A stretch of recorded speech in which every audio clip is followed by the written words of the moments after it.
السلام عليكم ورحمة الله وبركاته. الحمد لله رب العالمين والعاقبة للمتقين والصلاة والسلام على نبي المرسلين وعلى آله الطيبين وأصحابه الطاهرين وكلهم أجمعين، أما بعد، فأعوذ بالله من الشيطان الرجيم. بسم الله الرحمن الرحيم. وقال الله عز وجل: والذين جاهدوا فينا لنهدينهم سبلنا وإن الله لمع المحسنين. وقال نبينا صلى الله عليه وسلم: إنما الأعمال بالنيات وإنما لكل امرئ ما نوى، فمن كانت هجرته إلى دنيا يصيبها أو إلى امرأة ينكحها أو إلى ما هاجر إليه. وقال الله عز وجل: إنما الأعمال بالنيات وإنما لكل امرئ ما نوى، فمن كانت هجرته إلى دنيا أو يصيبها أو إلى امرأة ينكحها أو إلى ما هاجر إليه.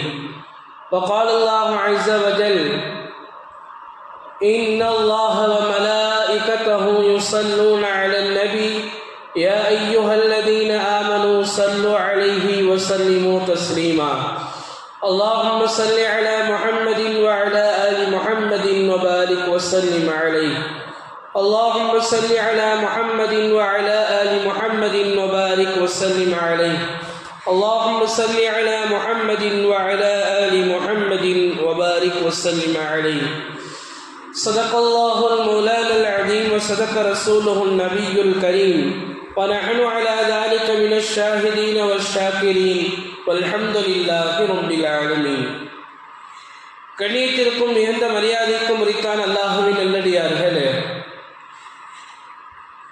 இன்றைய நாள் ஆகஸ்ட் 15, 1947 இந்தியாவினுடைய சுதந்திரம் கிடைத்ததனுடைய நாளாக இன்றைக்கு நாடெங்கிலும் கொடிகள் ஏற்றப்பட்டு இந்த இந்தியாவினுடைய சுதந்திரத்திற்காக வேண்டி பாடுபட்டவர்களை நினைவு கூறக்கூடிய ஒரு நாளாக இன்றைக்கு அனுஷ்டிக்கப்பட்டது.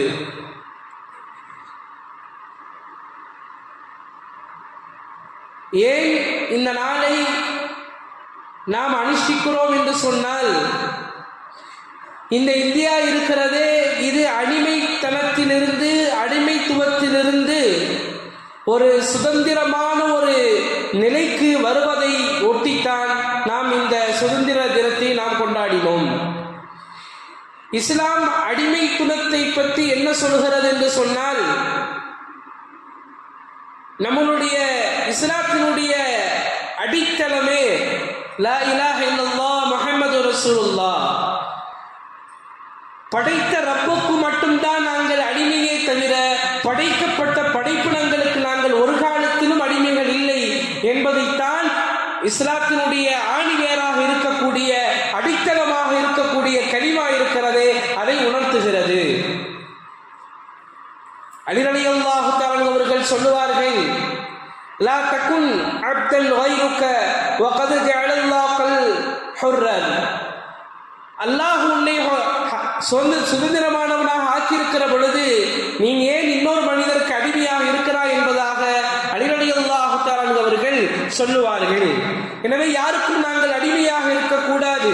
நபி ஸல்லல்லாஹு அலைஹி வஸல்லம் அவர்கள் சொல்லி காட்டினார்கள், நாளைக்கு மறுமையிலே 3 நபர்களுக்கு எதிராக அல்லாஹ் வழக்காடுவான்.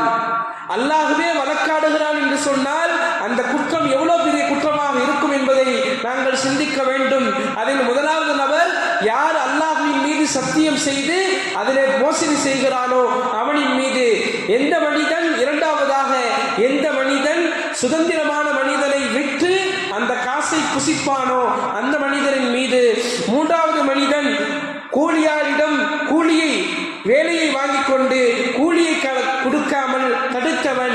இந்த 3 நபர்களுக்கு எதிராக நாளைக்கு மறுமையிலே அல்லாஹ் வழக்காடுவான் என்பதாக நபி ஸல்லல்லாஹு அலைஹி வஸல்லம் அவர்கள் சொல்லி காட்டினார்கள். எனவே அடிமைப்படுத்துவதை இஸ்லாம் வெறுக்கிறது, அதை இஸ்லாம் ஒழிக்கிறது. அதனால்தான் இஸ்லாத்திலே சில பாவங்கள் குற்றங்கள் செய்கிற பொழுது அதற்கு பரிகாரமாக இஸ்லாம் சொல்வது அடிமை நீ உரிமை விட வேண்டும்.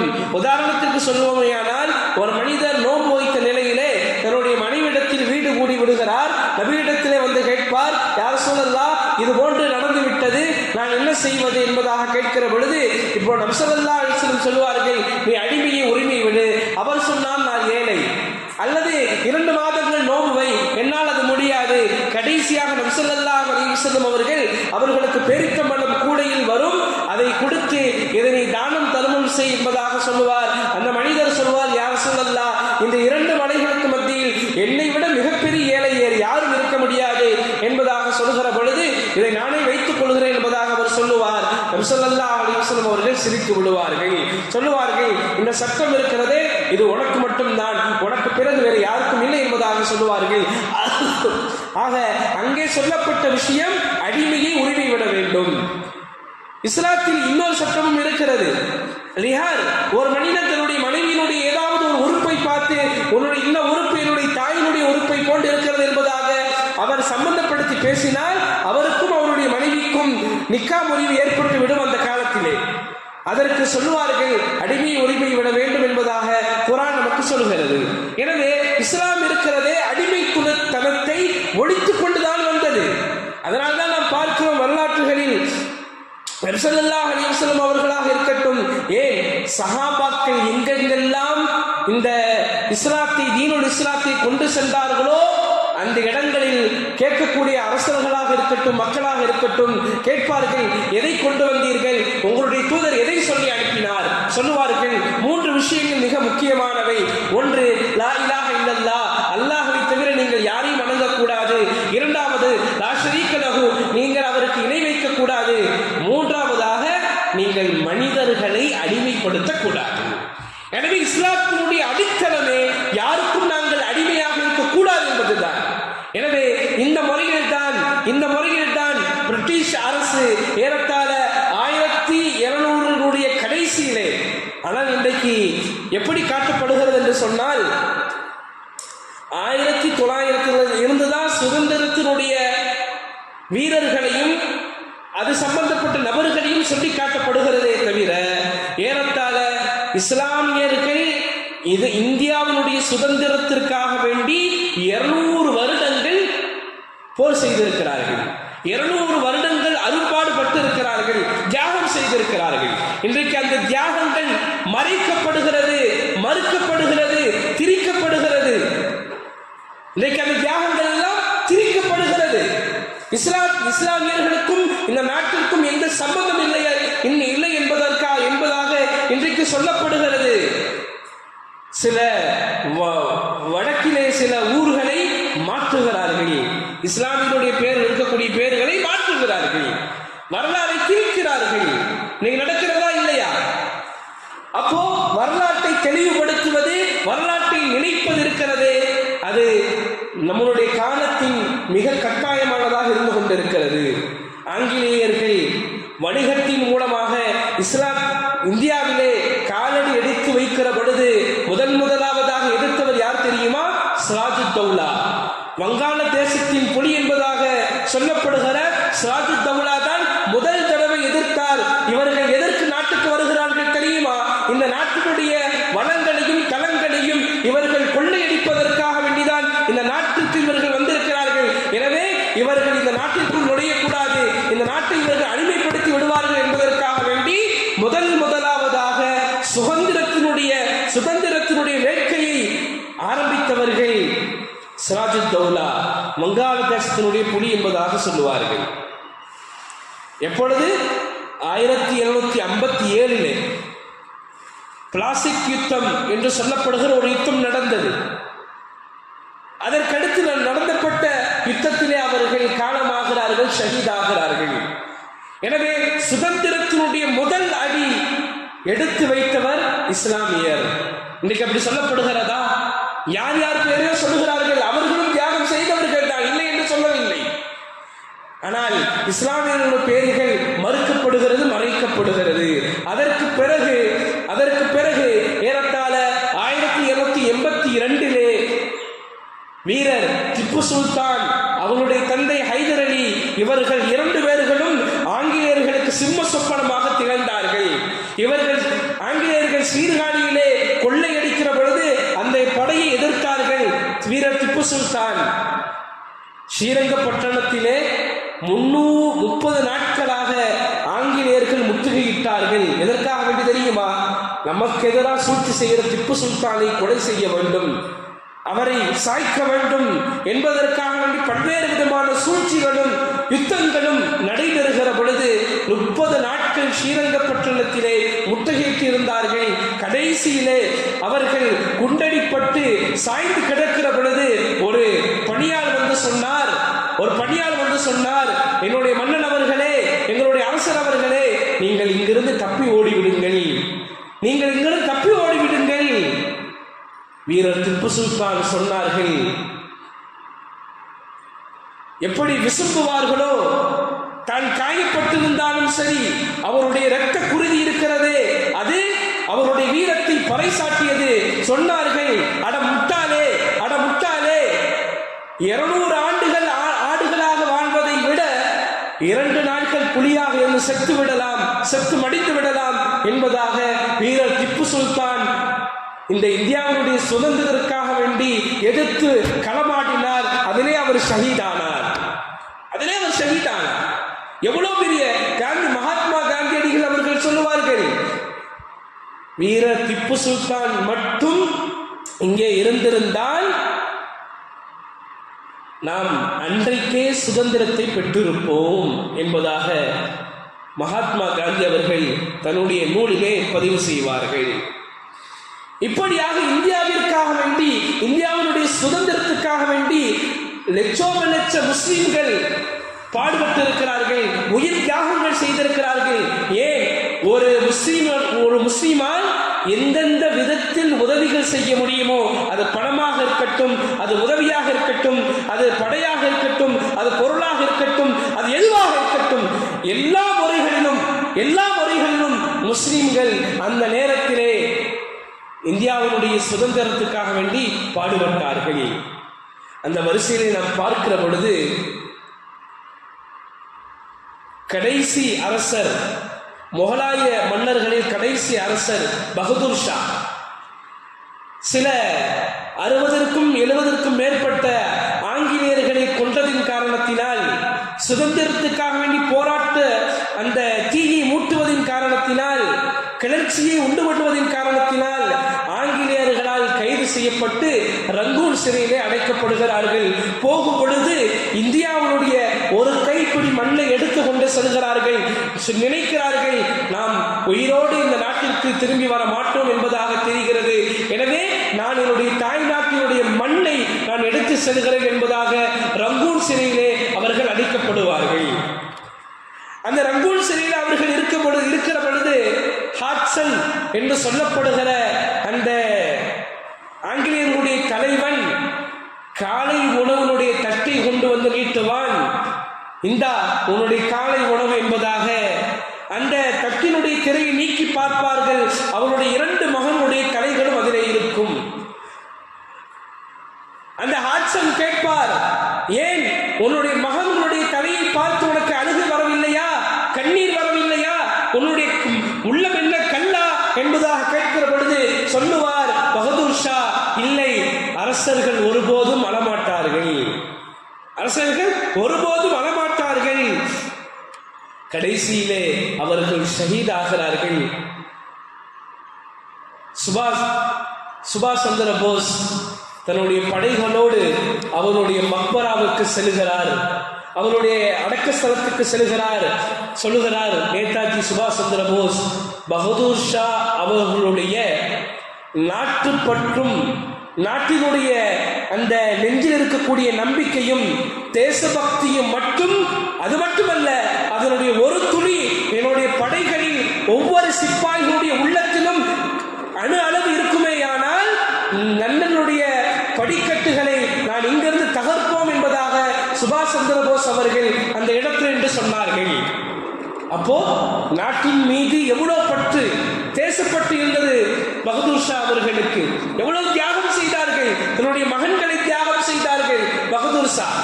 இன்றைக்கு அதெல்லாம் சொல்லப்படுகிறதா? அது மட்டுமல்ல, உலமாக்கள் இந்த இந்தியாவுடைய சுதந்திரத்திற்காக வேண்டி அதிகமாக பாடுபட்டு இருக்கிறார்கள். அந்த நேரத்திலே 1857 எல்லா ஜும்மா மேடைகளிலும் ஒலித்த குரல் என்ன தெரியுமா? ஆங்கிலேயர்களை இந்த நாட்டை விட்டு நாம் வெளியாக்க வேண்டும், அதோடு மட்டுமல்லாமல் அவருடைய பொருட்களை நாங்கள் புறக்கணிக்க வேண்டும், அவருடைய கல்வியை நாங்கள் கற்கக்கூடாது, ஆங்கில கல்வி நமக்கு கூடாது, அவருடைய இராணுவத்தில் நாம் ஈடுபடக்கூடாது என்பதாக இன்னும் சொன்னார்கள். இந்த இந்தியா நாடு இருக்கிறதே, இது தாருல் ஹர்ப், போர்க்களத்தினுடைய நாடு என்பதாக ஃபத்வா வழங்கினார்கள். நாங்கள் ஆங்கிலேயர்களை வெளியே அடித்து துரத்துவது இருக்கிறதே, அது மார்க்கம் என்பதாக சொன்னார்கள் காசிம் நானூத்துவி ரஹ்மத்துல்லாஹி அலைஹி அவர்கள். 20க்கும் மேற்பட்ட ஃபத்வாக்களை வழங்கினார்கள். அந்த நேரத்திலே உலமாக்கள் எல்லாம் தெரு தெருவாக, வீடு வீடாக, வாசல் வாசலாக இந்தியாவினுடைய சுதந்திரத்துக்காக வேண்டி மக்களை ஒன்று சேர்த்தார்கள். இதன் காரணத்தினால் ஆங்கிலேயர்கள் உலமாக்களுடைய ஒவ்வொரு உலமாவையும் அன்றைக்கு இருக்கக்கூடிய டெல்லியினுடைய அந்த சாலையில் இருக்கக்கூடிய ஒவ்வொரு மரத்திலேயும் உலமாக்களை தூக்கிவிட்டார்கள். வரலாற்று ஆசிரியர் சொல்லுவார், தாம்சன், நான் ஆங்கில ஒரு விடுதிக்கு சென்றேன். அந்த நேரத்தில் பிணங்கள் எரிக்கக்கூடிய வாடை எனக்கு அடித்தது. விடுதியினுடைய பால்கேணியில் நான் எட்டி பார்க்கிற பொழுது அங்கே 40 உலமாக்கள், அங்கே நெருப்புக்கு அங்கு இருந்தது, நெருப்பு ஜுவாலிகள் குழி தோண்டி அதிலே நெருப்புகள் மூட்டப்பட்டன. அந்த மூட்டப்பட்ட நெருப்பிலே உலமாக்கள் எல்லாம் ஒவ்வொரு நபராக போடப்பட்டார்கள் உயிரோடு. கேட்டு போட்டார்கள். என்ன கேட்டார்கள் தெரியுமா? நீங்கள் எழுச்சி விட வேண்டும், மேலும் எங்களுடைய படையோடு நீங்கள் சேர்ந்து விட வேண்டும், உங்களுடைய போராட்டத்தை நீங்கள் கைவிட வேண்டும் என்பதாக, நீங்கள் சரி என்பதாக சொன்னால் நாங்கள் உங்களை உயிரோடு விடுகிறோம், இல்லை என்று சொன்னால் இந்த நெருப்பிலே நீங்கள் எரிக்கப்படுவீர்கள் என்பதாக சொல்லுகிற பொழுது உலமாக்கள் சொன்னார்கள், இல்லை, ஒரு நாளும் நாங்கள் எங்களுடைய போராட்டத்தை பின்வாங்க மாட்டோம், உங்களை இந்த நாட்டை விட்டு துரத்தாமல் நாங்கள் இருக்க மாட்டோம் என்பதாக சொல்லுகிற பொழுது 40 உலமாக்களை நிர்வாணப்படுத்தி அந்த நெருப்பிலே அந்த தீக்கு இரையாக்கினார்கள் ஆங்கிலேயர்கள். அங்கே பறிபோனது 40 உலமாக்களுடைய உயிர். எதற்காக வேண்டி? இந்த நாட்டினுடைய சுதந்திரத்துக்காக வேண்டி. அதோடு மட்டுமில்லாமல் எத்தனை உலமாக்கள், காசிம் நானூத்துவி ரஹ்மத்துல்லாஹி அலைஹி அவர்கள் தேவபந்து மதரசா இருக்குது இல்லையா? இன்றைக்கு முதல் மதரசா, இந்தியாவிலே முதல் மதரசா எதற்காக வேண்டி ஆரம்பிக்கப்பட்டது என்று சொன்னால், ஆங்கிலேயர்களை எதிர்த்து போராட வேண்டும் என்பதற்காக வேண்டி ஆரம்பிக்கப்பட்ட மதரசா தான் தேவபந்தினுடைய மதரசா. யார் ஆரம்பித்தது? இமாம் காசிம் நானூத்துவி ரஹ்மத்துல்லாஹி அலைஹி அவர்கள் ஆரம்பித்தார்கள். அதோடு மட்டுமல்லாமல் எத்தனை இஸ்லாமியர்கள் இந்த சுதந்திரத்துக்காக வேண்டி பாடுபட்டு இருக்கிறார்கள். சொல்லுவார்கள் மகாத்மா காந்தி அவர்கள், என்னுடைய 2 புஜங்களிலும் 2 சிங்கங்கள் இருக்கிறது, ஒன்று முகமது அலி, இன்னொன்று ஷவுக்கத் அலி. இன்னொன்று ஷவுக்கத் அலி. அவர்கள் போராட்டத்தை முன்னெடுப்பதின் காரணத்தினால் சிறையில் அடைக்கப்படுகிறார்கள். அவருடைய தாய் சொல்லுவார்கள், யாருடைய தாய்? முகமது அலி. ஷவுக்கத்தினுடைய தாய் சொல்லுவார்கள், அவர் என்னுடைய பிள்ளைகள் 2 பேர் மட்டும் ஆங்கிலேயரிடத்திலே மன்னிப்பு கேட்டு அந்த சிறையை விட்டும் வெளியே வந்தால் ஒரு கால் நானே என்னுடைய கையை கொண்டு அவருடைய கழுத்தை நெரித்து கொண்டு விடுவேன். காரணம் என்ன தெரியுமா? இந்த இந்தியாவினுடைய சுதந்திரத்துக்காக வேண்டி உங்களுடைய உயிர் பொருள் அனைத்தையும் நீங்கள் தியாகம் செய்ய வேண்டும் என்கின்ற அந்த வேகம் இருக்கிறது இல்லையா, அந்த தீ இருக்கிறது இல்லையா, அது ஆண்களிடத்தில் மட்டுமல்ல பெண்களிடத்திலேயும் இருந்தது. என்ன சொன்னார்கள்? இன்றைக்கு நாங்கள் பிள்ளை எப்படி பார்க்கிறோம், ஆனால் சுதந்திர இந்தியாவிற்காக வேண்டி தன்னுடைய பிள்ளையை சிறைக்கு அனுப்புவதற்கு தயாரானார்கள் இந்தியாவுடைய முஸ்லிம் பெண்கள். கழுத்தை நெரித்து நான் கொண்டு விடுவேன் என்பதாக ஏன் சொன்னார்கள் தெரியுமா? காரணம், இந்தியாவிற்காக வேண்டி நீ போராட வேண்டும், அதற்கு நீ உன்னுடைய முன்வைத்த காலை நீ பின்வைக்க கூடாது என்பதற்காக வேண்டி அவருடைய தாயார் சொன்னார்கள். அதோடு மட்டுமல்லாமல் முஹம்மது அலி, மௌலானா முஹம்மது அலி வட்டமேஜை மாநாட்டிலே கலந்து கொள்கிறார். காந்தியோடு கலந்து கொள்கிற பொழுது அவருக்கு சொல்லப்படுகிறது, நீங்கள் அதிகமாக பேசக்கூடாது, அப்படி நீங்கள் பேசினால் உங்களுடைய உயிருக்கு ஆபத்து என்பதாக சொல்லப்படுகிறது. இருந்தாலும் 2 மணி நேரங்கள் பேசினார்கள் மௌலானா முஹம்மது அலி ரஹமத்துல்லாஹி அலைஹி அவர்கள். லண்டனிலே வட்டை மேஜை மாநாட்டிலே, இன்னைக்கு வட்டை மேஜை மாநாட்டில் கலந்து கொண்டவங்க யாருன்னு சொன்னா அதிகமாக இஸ்லாமியர்கள் பேரெல்லாம் பார்க்க முடியறதில்லை, இன்னைக்கு பார்க்க முடியறதில்லை. இப்ப வட்டை மேஜை மாநாட்டிலே இந்தியாவுடைய சுதந்திரத்துக்காக வேண்டி 2 மணி நேரங்கள் பேசினால் உயிருக்கு ஆபத்து என்று சொல்லப்பட்டாலும் கூட இந்த இந்தியாவுடைய சுதந்திரத்துக்காக வேண்டி 2 மணி நேரங்கள் பேசினார்கள். முஹம்மது அலி மௌலானா ரஹ்மத்துல்லாஹி அலைஹி அவர்கள் சொன்னார்கள், என்னுடைய நாடு சுதந்திரம் பெற்றால் நான் அங்கே செல்லுவேன், இல்லை என்று சொன்னால் எந்த நாடு சுதந்திரமாக இருக்கிறதோ அந்த நாட்டில் என்னுடைய உடலை நீங்கள் அடக்கம் செய்யுங்கள் என்பதாக அங்கே அவர்கள் வஃபாத்தாகிறார்கள். கடைசியாக 22 நாடுகள் அவருடைய உடலை கேட்டது, எங்களுடைய நாட்டில் அடக்கம் செய்யுங்க, எங்களுடைய நாட்டில் அடக்கம் செய்யுங்க. கடைசியாக பைத்துல் முகத்தஸிலே மௌலானா முஹம்மது அலி மௌலானா அவருடைய உடலை அடக்கம் செய்யப்பட்டது. காரணம் என்ன? இந்த இந்தியாவினுடைய நாட்டினுடைய சுதந்திரத்துக்காக வேண்டி என்னென்ன முறைகளில் பணங்களாக இருக்கட்டும், காசுகளாக இருக்கட்டும், வாரி இறைத்தார்கள் முஸ்லிம்கள். இன்றைக்கு முஸ்லிம்களுடைய தியாகங்கள் மறைக்கப்படுகிறது, இன்றைக்கு முஸ்லிம்களுடைய தியாகங்கள் திரிக்கப்படுகிறது. பொருளுதவி செய்தவர்கள், அல்லாஹு அக்பர். மகாத்மா காந்தி, இந்த தேசத்தினுடைய தந்தை, தன்னுடைய சத்திய சோதனை என்ற நூலிலே பதிவு செய்வார், ஆதம் ஜவேரி என்று சொல்லப்படக்கூடியவர், பம்பாயிலே ஆதம் ஜவேரி என்று சொல்லப்படக்கூடியவர் இந்தியாவுடைய சுதந்திரத்துக்காக வேண்டி எவ்வளவு காசுகள் கொடுத்தார் என்று தெரியுமா? அன்றைய காலத்திலேயே 1 கோடி ரூபாய் கொடுத்தார். இன்றைக்கு கொடுக்க முடியுமா? 1 கோடி ரூபாய் கொடுத்தார். அதோடு மட்டுமல்லாமல் தென் தமிழகத்திலே வ.உ.சி. சிதம்பர பிள்ளை அவர்களுக்காக வேண்டி கப்பல் வாங்குவதற்காக வேண்டி ஏறத்தாழ 8,000 பங்குகளை கொடுத்தவர்கள் இஸ்லாமியர்கள்.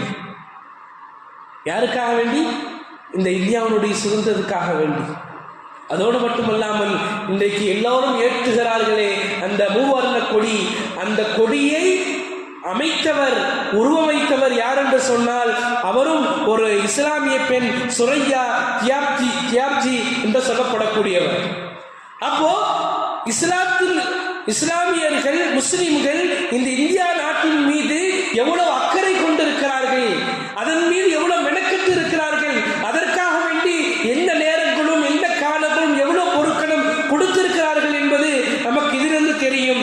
ஏன் இன்னொன்று சொல்லுமையானால் மிகப்பெரிய அடையாளம் முஸ்லிம்கள் இந்த இந்தியாவிற்காக வேண்டி யாகம் செய்தார்கள் என்பதற்கு மிகப்பெரிய அடையாளமாக இன்னைக்கு இந்தியா கேட் இருக்கிறது. ஏறத்தாழ 95,300 பேர்கள் இந்த இந்தியாவினுடைய சுதந்திரத்துக்காக வேண்டி பாடுபட்டவர்கள் என்பதாக எழுதியிருக்கிறது.